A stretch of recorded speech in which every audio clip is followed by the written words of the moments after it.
Televisora Andina de Mérida presenta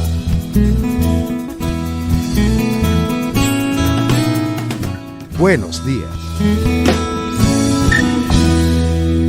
Muy buenos días. Nosotros seguimos en esta mañana de Buenos Días por la televisora Andina de Mérida y tenemos vía Zoom a nuestro buen amigo, el diácono permanente en Asís, allí en Italia, Giancarlos González.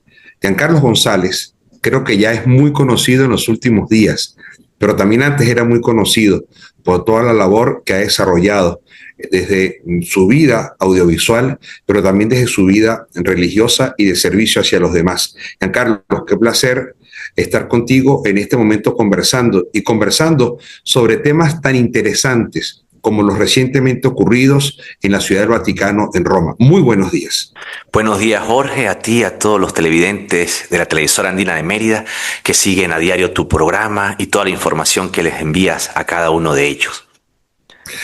Giancarlos, acaba de culminar lo que ha sido el domingo la fiesta patronal de San José Gregorio Hernández y el pasado 19 la canonización, un hecho que esperó muchísimos años.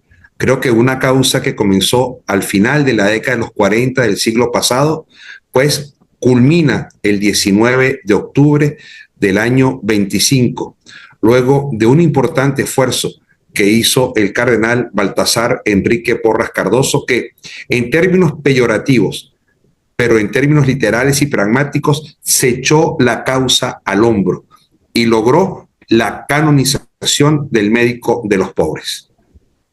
Mira, Jorge, una de las cosas más hermosas es lo que estamos viviendo nosotros, que lo quisieron vivir generaciones pasadas. Nuestros abuelos, yo recuerdo mucho a mi abuela que siempre rezaba y decía por la pronta beatificación del doctor José Gregorio Hernández, y seguramente ella lo escuchó de su mamá, porque el doctor José Gregorio Hernández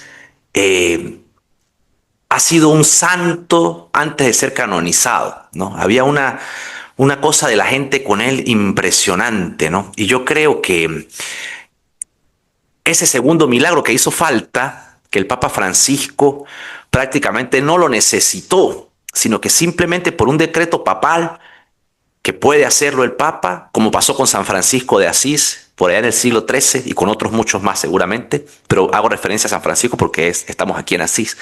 El Papa, valiéndose de esa devoción popular y de tantos milagros hechos por el doctor José Gregorio Hernández, pues hizo ese decreto desde el hospital, ¿no? Además, ¿no? Es una cosa que nosotros tenemos que tenerla marcada, ¿no? El Papa firma el decreto de canonización siendo él convaleciente en un hospital. Y después de esa firma, el Papa Francisco pues tuvo un respiro, ¿no? Porque estaba muy mal a nivel de su salud, de la respiración.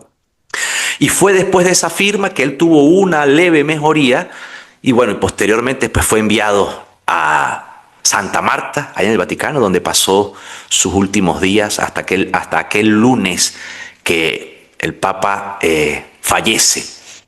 El doctor José Gregorio Hernández había tenido, Jorge, una lucha a nivel del dicasterio de la causa de los santos. Hubo muchas cosas, Jorge, de lo poco que yo he podido aprender en estos momentos que he podido compartir de cerca con los postuladores, con el cardenal. Mira, desde el principio, Monseñor Lucas Castillo fue el primero que introdujo la causa, un arzobispo de Caracas. Pero hubo situaciones que es como un juicio, para que nosotros lo entendamos. Si usted no tiene un buen abogado y no tiene buenos argumentos, el juicio lo puede perder. Pero también hubo una contraparte en ese momento con Monseñor Navarro, que salió a relucir algunos hechos donde implicaba a aquel científico Rangel, su muerte tan desafortunada, que lo vincula con José Gregorio Hernández, y eso hizo que también se abriera una investigación a esa contraparte que se había generado en ese instante. Mira, hubo mucha dificultad, ¿no? Y situaciones como esta, un obispo que estaba en contra de la causa. Imagínate tú, un obispo que está en contra de la causa, que no fue precisamente el cardenal Porras, estaría, no sé si ya habría nacido en ese momento, ¿no? Pero bueno, son situaciones que van pasando. Posteriormente, la misma orden franciscana seglar, a través de los frailes menores capuchinos, de ahí de la iglesia La Merced en Caracas, tuvieron en un momento también la causa en sus manos.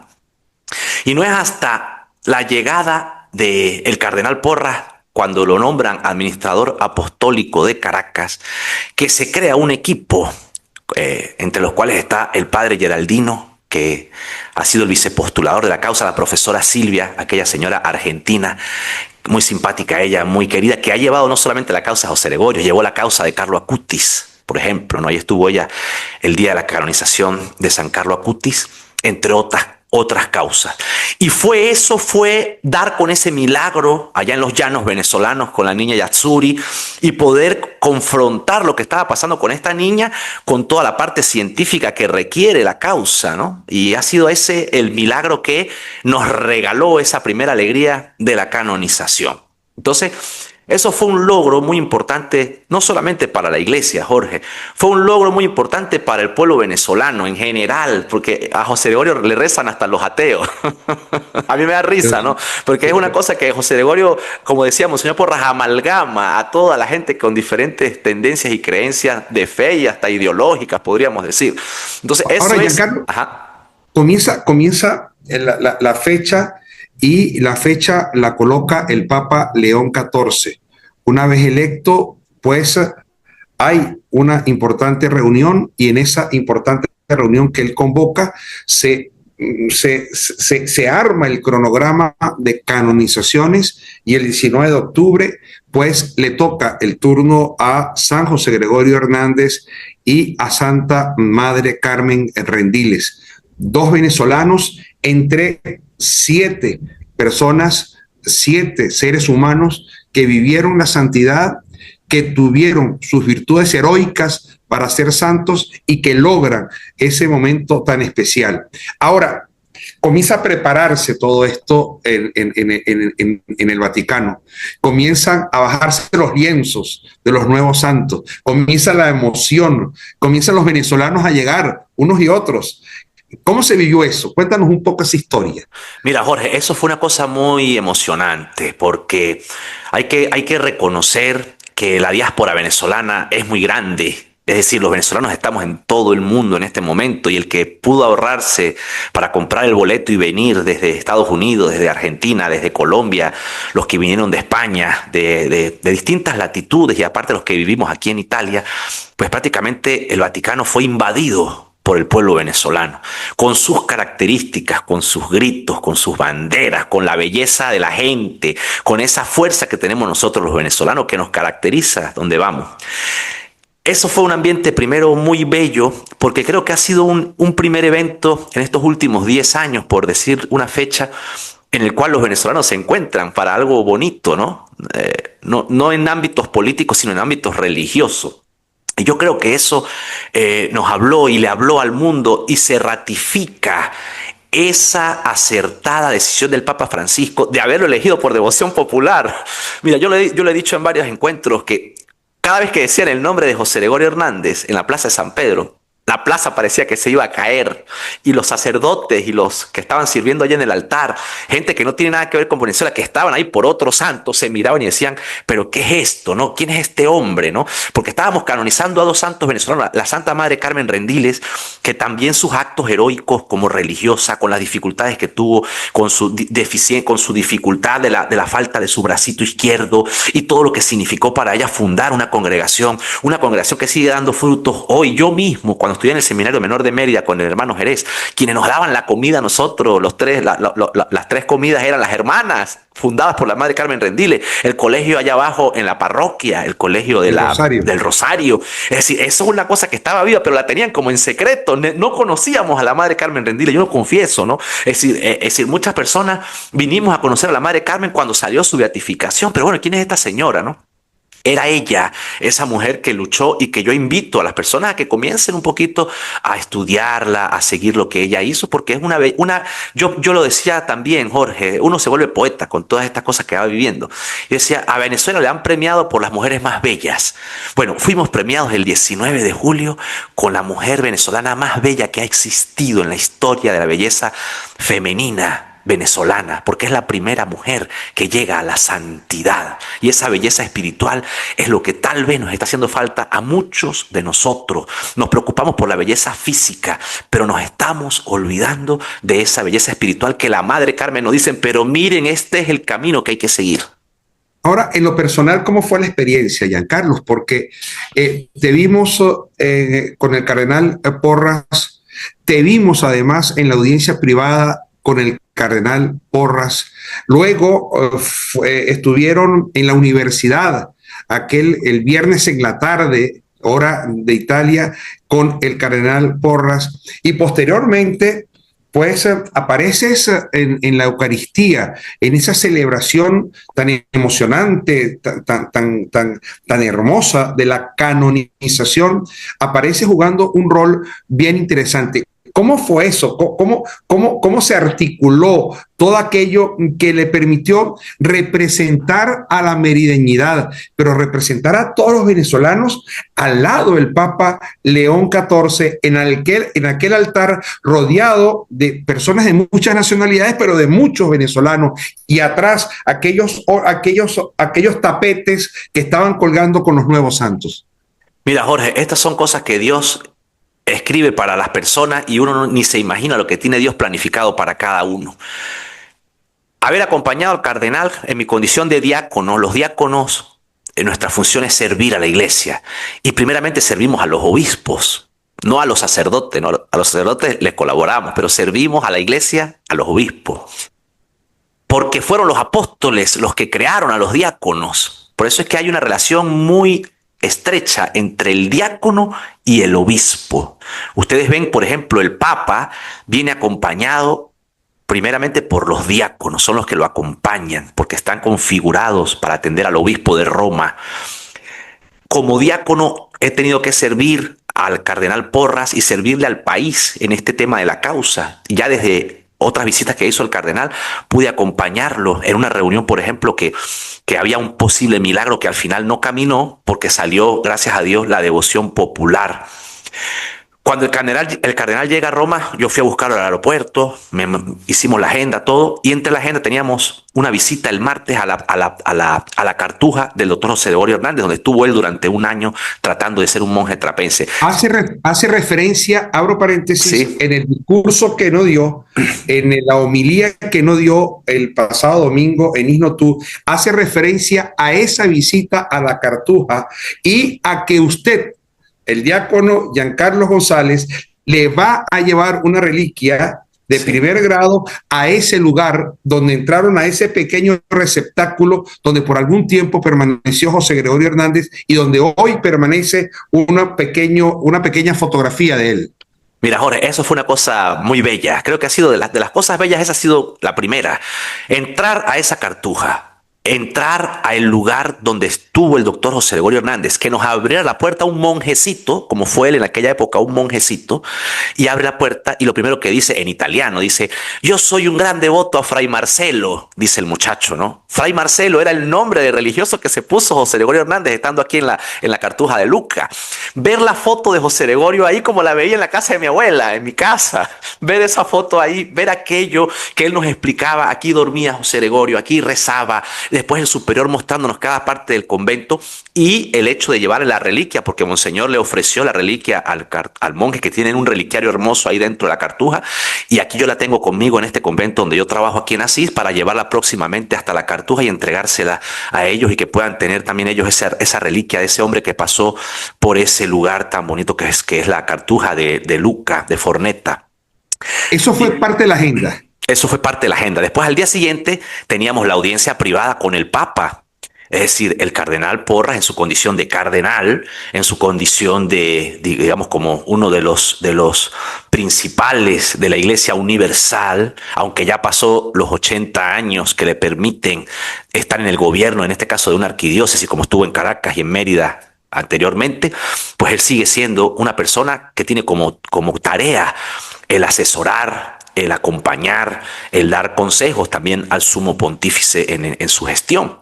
Y bueno, él fue y se reunió con el Papa, yo lo acompañé, pude saludar al Papa, me regaló un rosario muy bonito para yo tenerlo, y ellos estuvieron conversando. Eso fue el día miércoles. Después vino el viernes la actividad en la Universidad Lateranense, donde él pues hace su participación hablando, el doctor José Gregorio Hernández, y haciendo referencia a veces a las cosas que son inevitables que un pastor haga referencia. ¿Sí? Los pastores tienen como tarea también decir esas cosas. Dime, Jorge. ¿Ya sabías lo que ibas a hacer el domingo? Yo sabía que estaba convocado, lógicamente, a la liturgia del domingo, porque eso fue algo que meses atrás, digo, Monseñor Porras es un hombre que el que lo conoce sabe que él hace un esfuerzo muchas veces por ayudar a otra gente. Él no es un hombre que quiere llegar solo a donde va, sino él siempre viene rodeado de gente. Es una persona que es muy difícil verla sola. Ver a Baltasar Porras solo es muy difícil y llama mucho la atención en el Vaticano. Ya me lo dicen algunos gendarmes con los que ya uno va socializando con ellos ya con el tiempo. Dice, mire, este cardenal siempre está rodeado de un poco de gente. Y es verdad. Entonces Monseñor Porras le escribe a Monseñor Ravelli, que es el encargado de las actividades litúrgicas del Santo Padre. Mira, tengo un diácono venezolano en Asís. Si te hace falta un diácono, le escribe, ¿no? Para la misa de la canonización, ahí está ese muchacho que puede ayudar a algo, ¿no? Pero él lo hace así de una manera, digamos, como es él, como lo conocen la gente, ¿no? Y Ravelli le responde de manera formal, con una carta, con membrete, con número de carta y todo. Sí, el reverendo, pues aquí sí lo respetan a uno, ¿no? El reverendo padre, el reverendo diácono Giancarlo González está convocado para la canonización.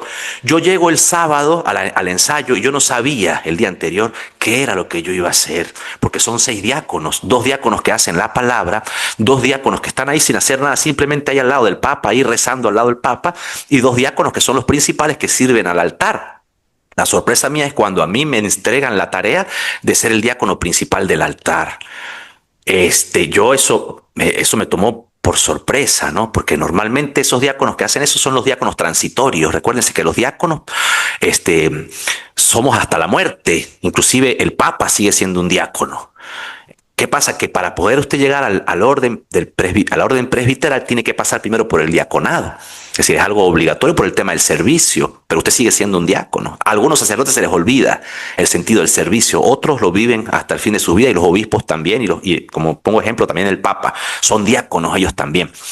A mí me invitan, me dan esa responsabilidad y ahí es donde yo me entero qué es lo que me corresponde hacer. Bueno, el ensayo, que es ahí te enseñan así, me tiene que hacer así, tal, pero ellos presuponen que ya uno sabe. Y claro, yo, gracias a Dios, pues yo he tenido tiempo suficiente para prepararme, para eso, para aprender sobre todo lo que es el significado de cada simbología dentro de la liturgia. Entonces, estar ahí en un momento tan importante para el país, ¿no? Para nosotros como católicos venezolanos, y poder estar en ese altar representando, porque era el único venezolano clérigo que estaba en el altar. Había un muchacho seminarista y creo que habían 2 muchachos seminaristas, pero clérigo era yo el único que estaba ahí. Después, subió al altar entre los concelebrantes el arzobispo de Caracas. Bueno, y estaban lógicamente ahí los cardenales, Monseñor Porras y los otros cardenales, pero en ese momento del altar, pues era el único que estaba allí. Y la tarea que me corresponde a mí es servir la mesa, el mesonero. Yo era el mesonero de la canonización, para que me entienda la gente con un lenguaje sencillo. Un merideño de Belén era el mesonero de la canonización de José Gregorio Hernández, ¿no? Entonces, claro, yo salgo primeramente con un cáliz que pesaba como 10 kilos, un cáliz que había sido del Papa León XIII. Es decir, el cáliz era del siglo XVIII, pero era un cáliz que había pertenecido también a León XIII y fue el último que lo había utilizado, porque eso me lo dijo un ceremoniero. Me dice, mira, aquí tomó León XIII, después va a tomar León XIV y después va a tomar usted. Claro, porque nosotros los diáconos somos los que después tomamos al final toda la sangre de Cristo para purificar ese cáliz. Entonces esa responsabilidad para mí fue muy emocionante. Después tener que acompañar al Papa a incensar ese altar. Soy yo el que voy a su lado dando la vuelta por el altar para servir ya, digamos, el ofertorio. Incensarlo a él tiene un significado. Cuando el diácono inciensa al Papa, es esa purificación, digamos, esa oración que sube al cielo a través de ese humo. ¿Sí? Y después pararme al frente del sagrato, así se llama ese altar que está ahí en la Plaza San Pedro, y incensar a la cristiandad universal, a la iglesia universal, Jorge. No era a una parroquia, no era a una diócesis, era al pueblo de Dios entero presente ahí en esa celebración hecha por el sucesor de San Pedro. Eso para mí, más que, ¿cómo decirte? Es una cosa que a mí me conmovió muchísimo, cómo yo vine a parar ahí, cómo yo, que no, seguramente no lo merecía o no sé, vine a parar. ¿Qué se siente, Giancarlos, estar al lado del Papa? Pero ¿qué se siente ante la multitud en ese día tan especial? Todos los ojos puestos ahí, en ese pequeño espacio.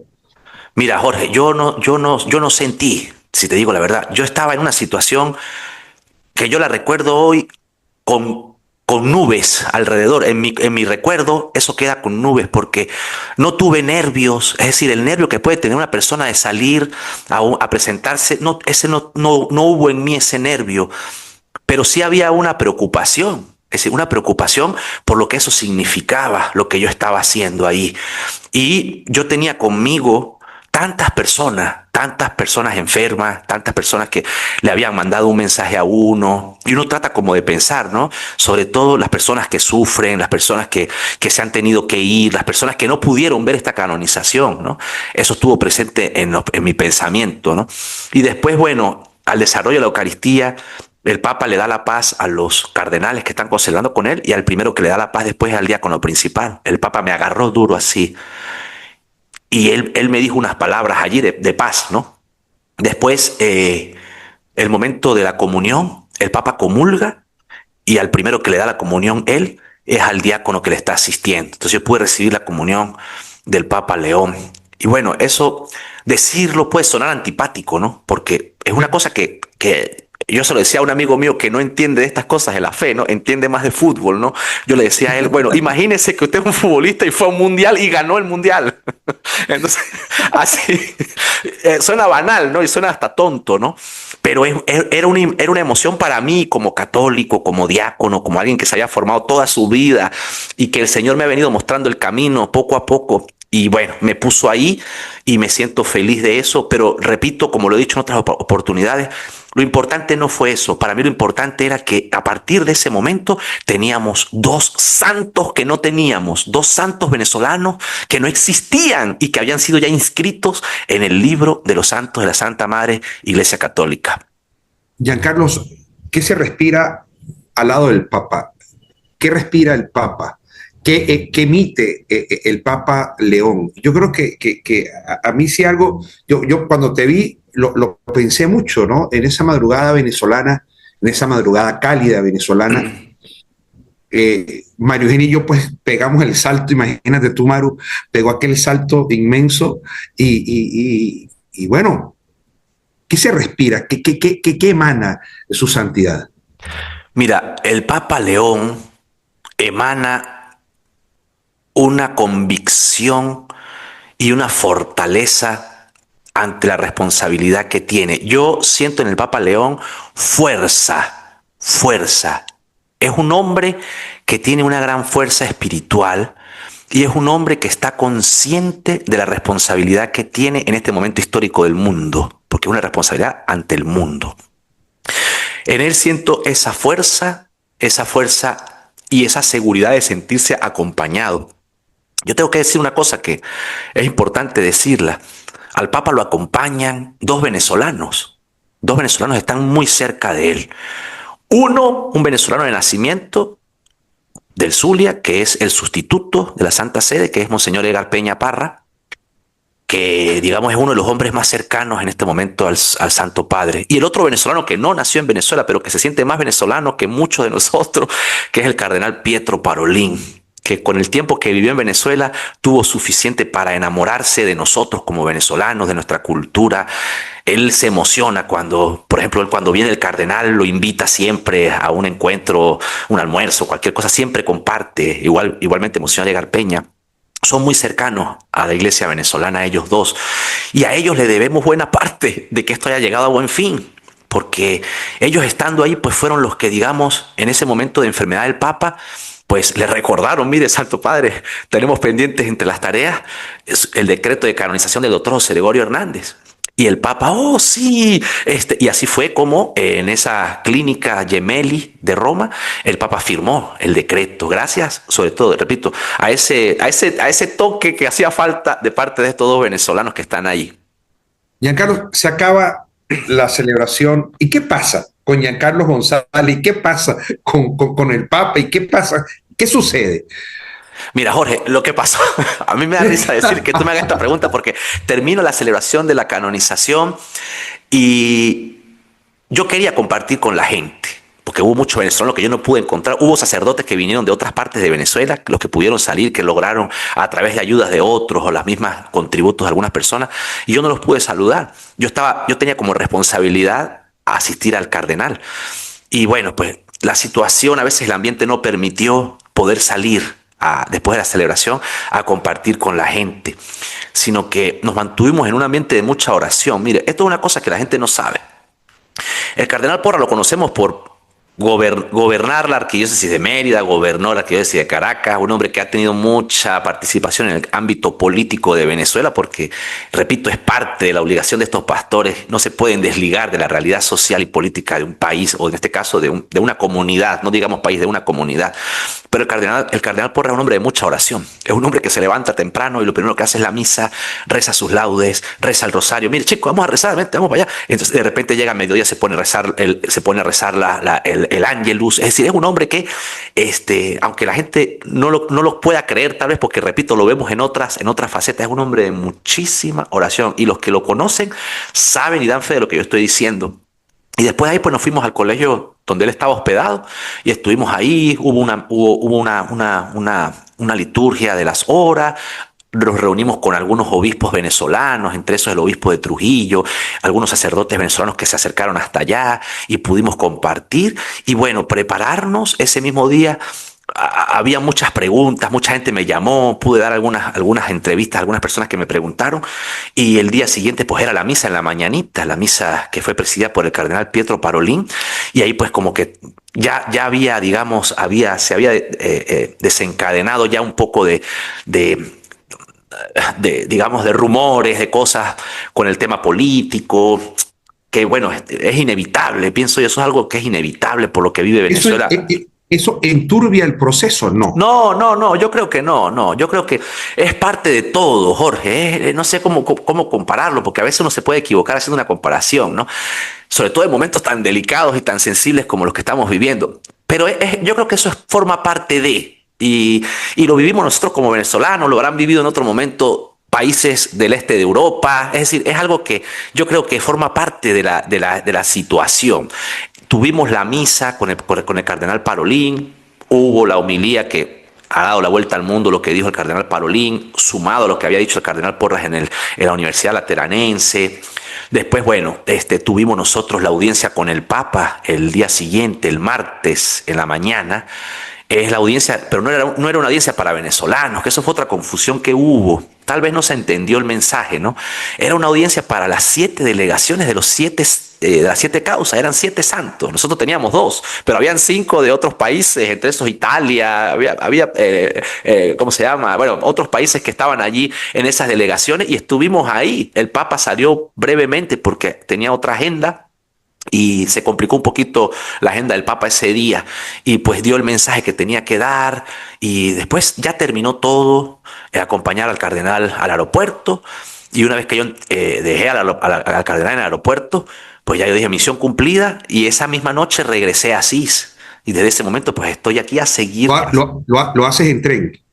No, lo hice en el carro porque yo había llevado el carro justamente para hacer de chofer también, porque uno hace de chofer, de monaguillo, de secretario, ahí uno hace todo, de todo. Y ¿no? de mesonero. De mesonero, lo regañan a uno también.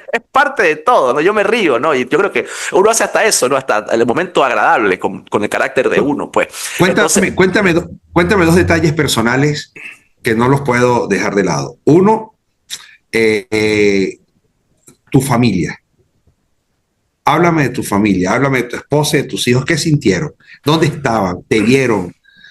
sí, ellos estaban viendo la celebración en Asís, se emocionaron muchísimo, ¿no? Y sobre todo porque ellos sienten con uno puertas adentro, ¿no? Las cosas que uno vive, las cosas que uno padece, las cosas que uno se alegra Cada quien también. sabe, en la casa de uno es que uno sabe las goteras que Las tiene. goteras cada quien. Entonces, para ellos fue muy emocionante. Yo tengo una situación familiar con la mamá de mi esposa, mi suegra, que está en una situación de salud muy delicada.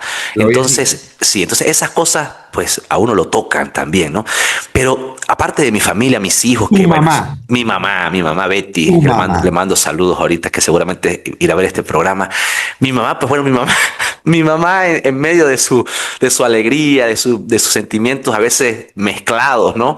Para ella pues es una cosa increíble, ¿no? En su sencillez de ella también, de la vida diaria que ella vive ahí en Mérida, mis tíos, sobre todo por el recuerdo de mis abuelos, ¿no? De mi abuela, que fue la que me llevó por primera vez a la iglesia, que me enseñó a rezar todos los miércoles el rosario. A la iglesia de Belén. A la iglesia de Belén. Y que bueno, ella fue la que me enseñó esas primeras pinceladas, como dices tú muchas veces, Jorge, de la fe. Fue ella la que me lo enseñó. Entonces, los vecinos de Belén, es decir, Belén es una parroquia muy particular, ¿no? Yo creo que es una parroquia muy, muy tradicional de Mérida. Escribió mucha gente. Muchísima gente que yo me había olvidado de ellos y se conectaron conmigo. A algunos les he podido responder, a otros debo responderles todavía. Hoy empecé a responder mensajes que Jorge, de verdad no he tenido la oportunidad de sentarme. Hoy tuve un ratico libre esperando a unas personas aquí y me puse a responder mensajes a muchas personas que me han escrito y voy a tratar de responderles a todos, pero es difícil, ¿no? Pero lo voy a hacer. La gente de Belén, la gente del Valle. De verdad que para la gente era como que si uno hubiese ganado un premio, ¿no? Yo decía, pero es que yo no me he ganado nada, ¿no? Yo simplemente me No diga, tocó allí. no diga qué tipo de premio, por favor. No, es un premio, yo creo que es un premio espiritual, ¿no? Yo creo que el premio es una responsabilidad, Jorge. Mira, la gente que me conoce a mí, mis exalumnos, la gente tú mismo que eres mi amigo de tantos años, Jorge, que le conocen a uno las bondades, pero también las flaquezas, ¿no? Y que uno en la vida ha llevado una vida como la ha podido llevar cualquier persona, pero que Dios a uno le va hablando todos los días y le va diciendo, pajarito, por ahí no es por aquí. Entonces uno tiene que dejarse llevar de Dios, porque uno no nace santo, uno se va tallando, ¿no? Uno se va haciendo así, ¿no? Y no es que yo sea un santo, atención, ¿no? Sino que cuando uno se ve en la situación, uno dice, yo en un momento sí lo pensé, ¿no? En un momento sí me vino a la mente el pensamiento de decir, ¿qué hago yo aquí?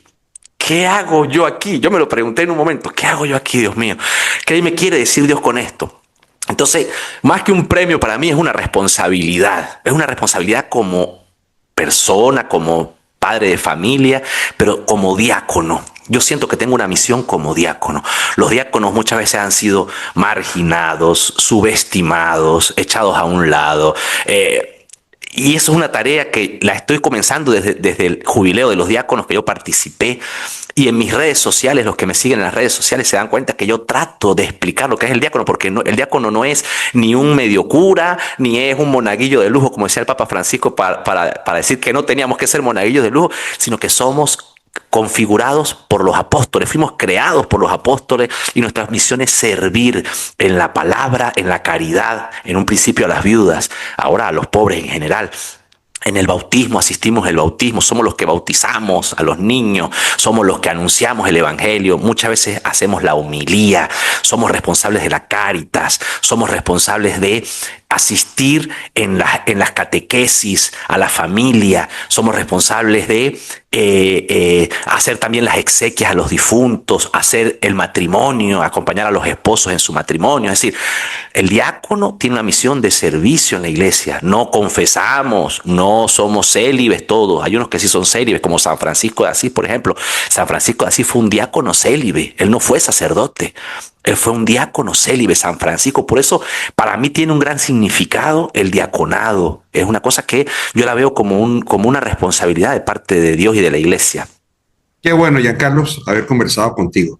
De verdad que para nosotros, bueno, para mí, es muy emocionante lo que yo en lo personal viví el domingo al saber en la que andabas y al saber en todo lo que había pasado, que veníamos conversando brevemente parte de esos días y saber que, bueno, que las cosas salieron como Dios quiso que salieran, Sí. que tenemos dos santos venezolanos que la iglesia lo vivió, la feligresía lo vivió con la fe que permitió que ellos llegaran a los altares. Gracias, Giancarlos, por esta Bueno, súper interesante conversación. Una palabrita final que se nos acaba el tiempo. mira, Jorge, yo quiero enviarle un saludo a toda mi gente de Mérida. Me hubiese gustado mucho poder viajar. Tenía en mis planes ir a Mérida. Tú lo sabes, estaba entre mis planes. Pero uno, como dice el dicho, uno planifica y Dios se ríe. El Señor me dijo, epa, pajarito, ¿para dónde va? Pues quédese ahí quietico, quieto en primera. Y tuve que quedarme quieto en primera y posponer mi viaje. Espero hacerlo muy pronto, con el favor de Dios. Así que bueno, saludos a mi gente. Bueno, Saludos, Jorge. me alegra muchísimo. Televisora Andina de Mérida presentó